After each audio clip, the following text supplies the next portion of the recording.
Moi, j'ai dit que je voulais faire du ciné-œil. Mais moi, qu'est-ce que je veux faire? Qu'est-ce que je veux filmer? Qu'est-ce que je veux montrer? Ciné-œil, c'est considérer la caméra comme son nouvel œil mécanique.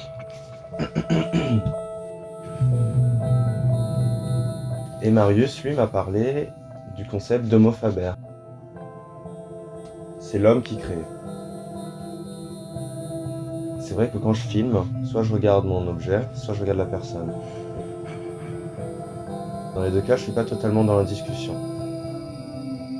Et ça m'a posé des questions. Moi, j'ai ma boîte de réflexion, j'ai du mal à sortir, à être out of the box. Marius, lui, quand je le regarde, j'ai l'impression que c'est beaucoup plus facile pour lui que pour moi. Vraiment, t'as l'impression qu'on est dans une boîte et qu'on va dans une autre boîte, mais qui, pardon le jeu de mots, qui s'emboîte. Et des fois, il faut juste prendre des risques et avoir peur aussi. C'est important de se dire, je me demande où je me trouve, et se questionner. C'est pas parce que tu prends sur l'argent que t'es un capitaliste ou que t'es un anarchiste ou quoi que ce soit. C'est pas parce que t'écoutes le discours de politique de Zemmour que t'es droit. C'est pas parce que tu parles espagnol que t'es espagnol.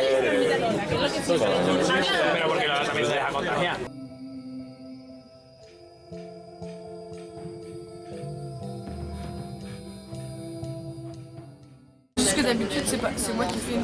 Tu comptes en faire quoi de tout ce que tu vas filmer ici? Bah, je sais pas. La première série documentaire, t'as pas entendu? Waouh, t'as écouté? Oui. Bien sûr, j'ai écouté. J'essaie de faire ce qu'on appelle du ciné-œil. C'est quoi ciné-œil? C'est un russe qui a inventé ça. Ok. Tourner monter? Tu tournes et tu montes en même temps? Non, en gros c'est considérer l'œil, la caméra comme un œil mécanique. Et en gros c'est filmer le vrai, filmer ce qu'on voit. Ça se discute. Mais comment tu fais pour filmer ce qu'on voit pas? Bah je le filme pas. Pourtant ta caméra des fois elle te montre des trucs qu'on voit pas.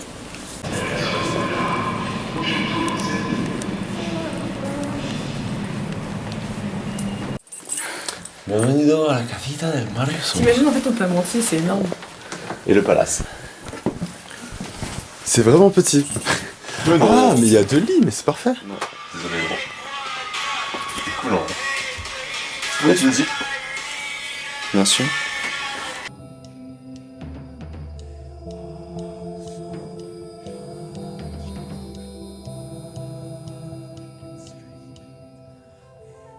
J'ai aussi regardé un documentaire au Beaux-Arts, parce que normalement il y a une vidéo où on en parle un peu. Ah Jade. Jade Boudet, grosse dédicace si tu vois ça. Je voulais t'envoyer un message. Et notamment il y a une scène qui m'a vraiment qui m'a rendu très heureux. C'est en gros il y a une sorte de pénombre et on voit le corps nu, le dos nu d'un homme qui fait de la batterie. Et on voit vraiment la transpiration et je trouve que le jeu de lumière est très bien retranscrit. Et c'était vachement beau quoi. Elle a filmé un jeune couple qui est, je pense, en recherche de liberté. C'était très bizarre. C'était pas vraiment de la fiction, mais on sentait en fait qu'il y avait une troisième personne.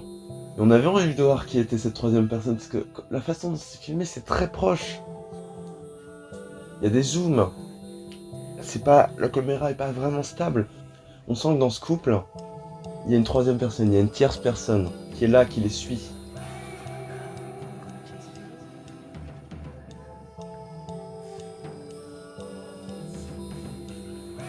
J'ai envie de considérer la caméra comme mon œil, mais je pense que c'est aussi profondément humain, ma façon de filmer. C'est vraiment ma personnalité, c'est ma personne. Quand je suis avec des gens, je vais me sentir très très bien, très à l'aise, et je vais énormément parler, mais il y aura toujours un moment où je vais arrêter de parler. Je vais être dans mes pensées, et je vais me sentir tellement bien, mais je sais que ça va perturber les gens. Les gens sont pas prêts à ça. Et j'ai envie d'être pareil quand je filme.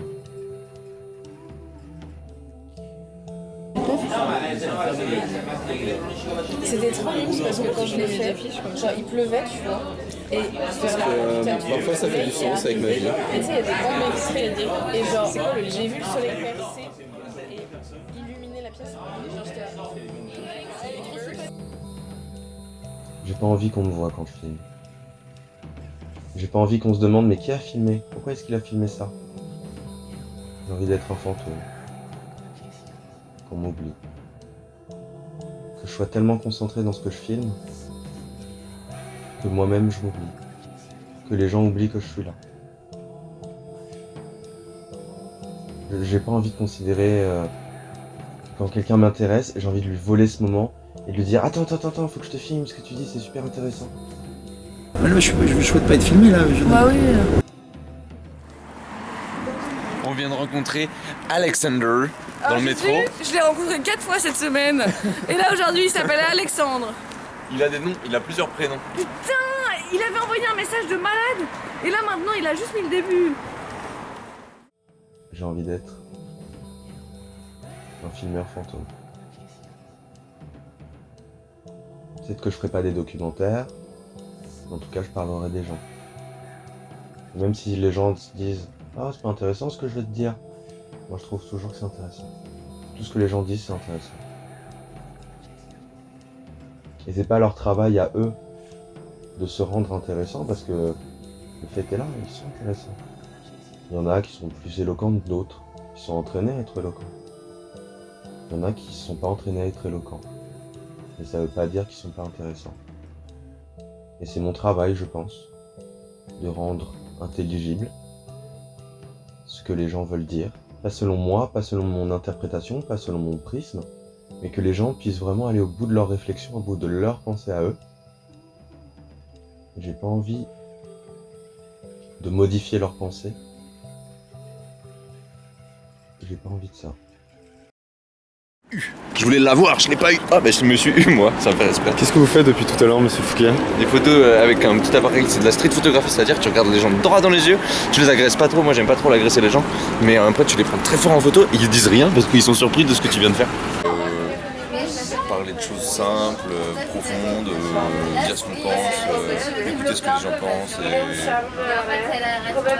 des fois c'est un peu... Ouais c'est cool en fait, c'est juste cool. Je vais avoir du mal. Surtout si tu m'appelais Monsieur Fouquet, ça veut rien dire. Bonjour, je m'appelle Marius.